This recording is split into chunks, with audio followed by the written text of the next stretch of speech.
Welcome to the Rich Relationship Podcast with Gil and Renee, where amazing things happen. Our goal is to help build, repair, and restore healthy relationships. Our primary focus is the marriage relationship. However, the topics are applicable to the relationships that we value most. Remember, we're stronger together. Let's grow. You know, as we prepared for the Rich Relationship Podcast, I felt it was time that we actually shared the who and the what and the why about the podcast. What were you thinking about all of this about the podcast before we even started it? Well, I think it's important that people know who we are and why we are actually doing this podcast. So this first episode is going to be called It's Not About Me, It's About Us. And I think that's so appropriate because rather than listening to a podcast not knowing the origin or the people who actually created it, during this first episode 1 of the Rich Relationship Podcast, you're going to learn who we are and our story. Before we can explain the podcast, I think it was important to talk about the beginnings. You know, as we spoke about our first meeting from my perspective and from your perspective, it was an opportunity for me. It was an opportunity to meet a pretty girl when we were 15 years old. And you can share how you got my attention.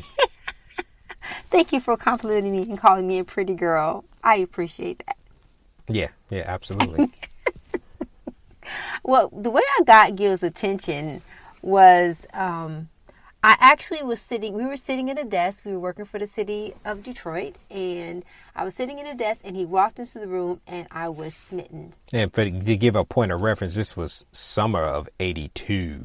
Ooh.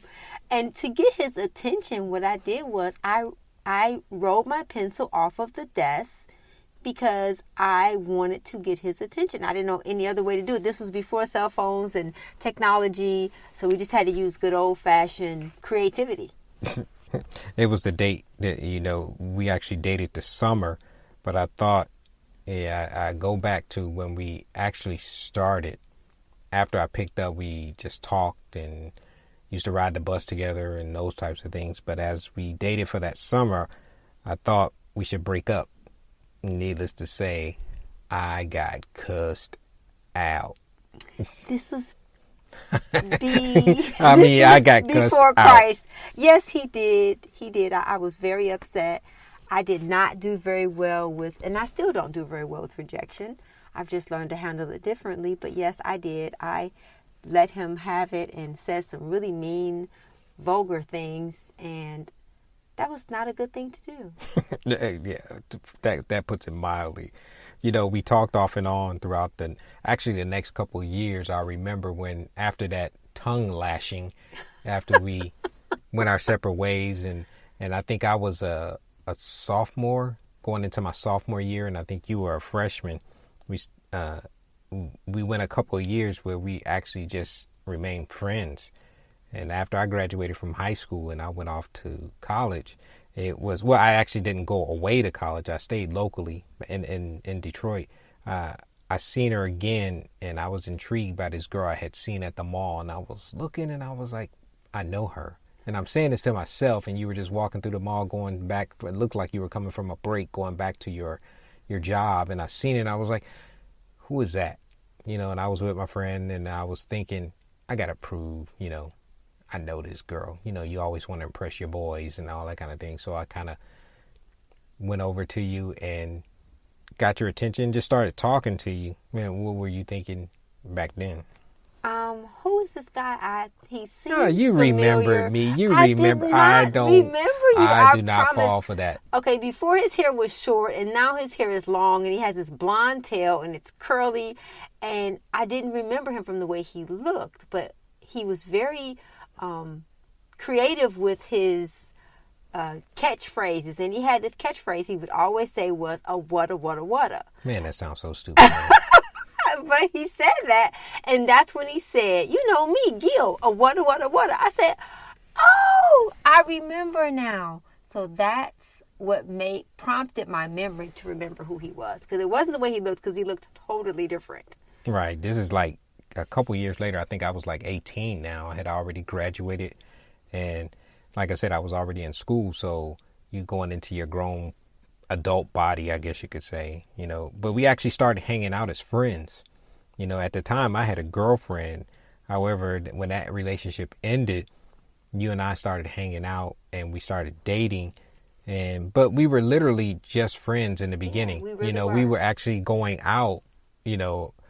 This sounds crazy now, but I remember having a girlfriend, but I could go out with you and it was strictly platonic and we would just enjoy each other's company and have fun, But after we broke up, like I was saying, after we broke up and we started dating, it was still that same friendship that was still there. I think that was important because our relationship started out as friends. A friendship. Yeah. Very true. So once I broke it off with her, we got, I think, a little bit more serious, and we actually started sharing really life together.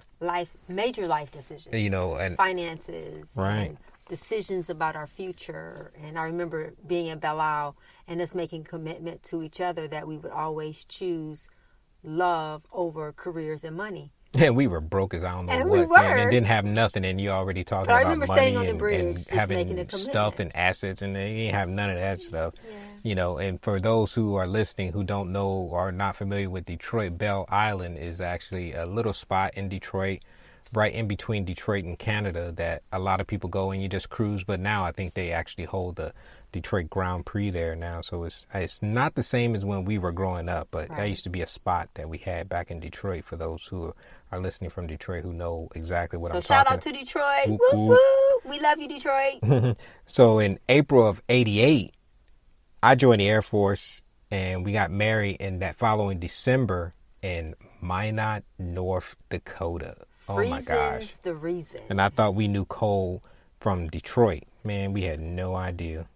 And when you say that you love someone for better, for worse, in sickness and in health, till death do you part, freezing is the reason in Minot. And that said a lot about our commitment to each other and how much we love each other. Because going to Minot was no joke. It wasn't no joke for me either. It was just and we left everything that we knew, everyone that we knew. And I was a new stylist, and I was working in a salon and was offered a position to manage the salon of Salon 1999. And I made the decision to choose my marriage over that job because of that commitment we made on Belle Isle. And so it's all about making decisions and making commitments and keeping those. And that's some of the things that have kept us in love with each other. And I think about it. Even as a young person, I've always wanted to be married, even though my parents got divorced at a young age. And even in the show, we're going to get into some of that later on. But they got divorced at a young age. When I remember being younger, that I didn't have a good example of marriage around me on a day-to-day basis. But I knew it was something that I wanted. Even at a very young age, I just knew, man, I want to be married. I want to have a wife. Not even knowing what that would entail. But even as a young kid, why are you laughing at me? Even as a young kid, I was just still like, I want a wife. While guys are at that younger age, maybe not when I was 18 or something like that. But I knew as far back as I can remember, I just wanted a wife because maybe it was my mom and I seen her as a wife. And I was like, I want a girl like that, and you have surpassed even some of the things that my mom was. I didn't marry my mom. I married somebody actually, I think not better than my mom, but better at marriage than my mom was because she had a divorce. So that was something that I knew deep down that I wanted early, And I remember as we were in the Air Force in that Minot, like we were talking about, and one of the guys that I had met that I worked with, he knew I was a newlywed and those types of things. And one of the things, everybody want to give you advice when you're starting out, and not knowing anything, being a newlywed, the early advice that I got was, if you want to have a good marriage, you just need to work on your marriage. And I said it like in our intro video. That story resonated with me and I still remember it, but because I actually sat back and I was like, what does that mean? And he gave me nothing. He didn't tell me no advice, didn't give me any details. No wisdom. He just said, work on your marriage. And I'm looking at this guy. I can't even remember the guy's name, but if I think back to it and I remember, I couldn't even tell you what he's doing now.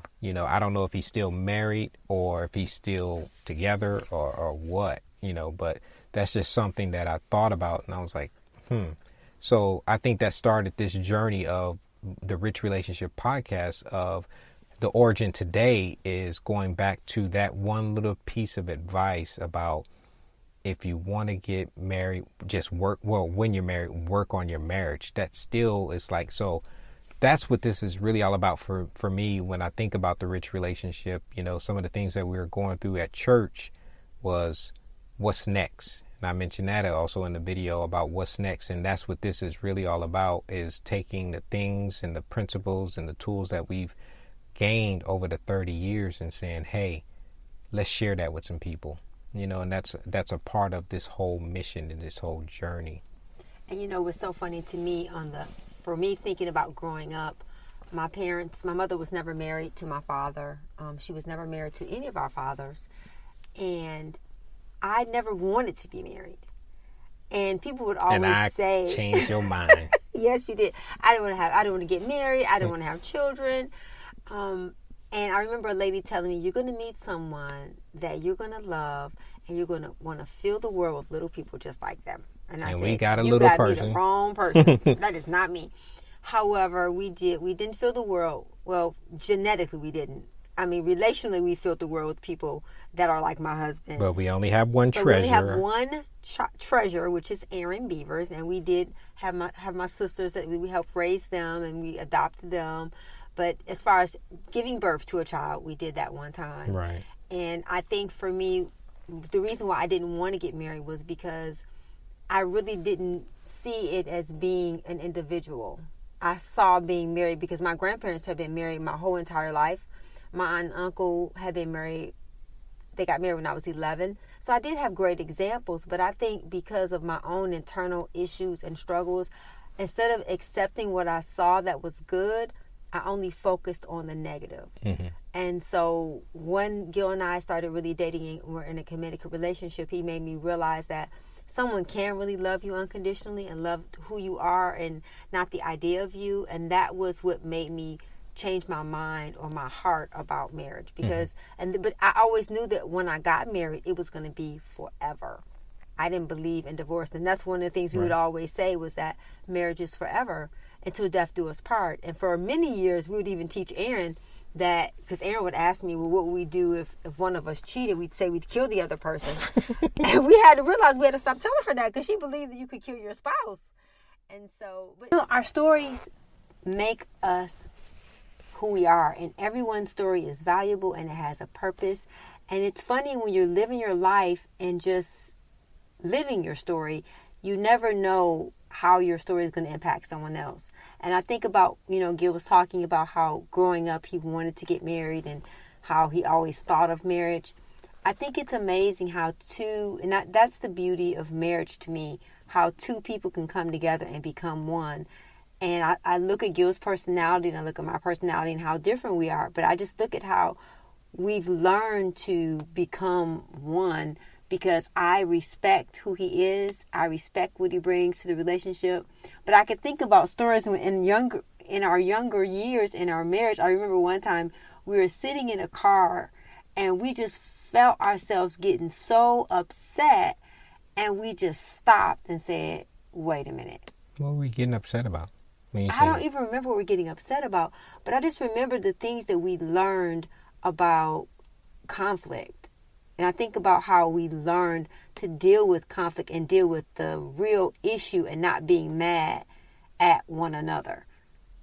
And so little things like that we can share with people, things that we're not just, that we are actually practicing. I think about the things that we're learning today, you know, the things we're learning about how we communicate.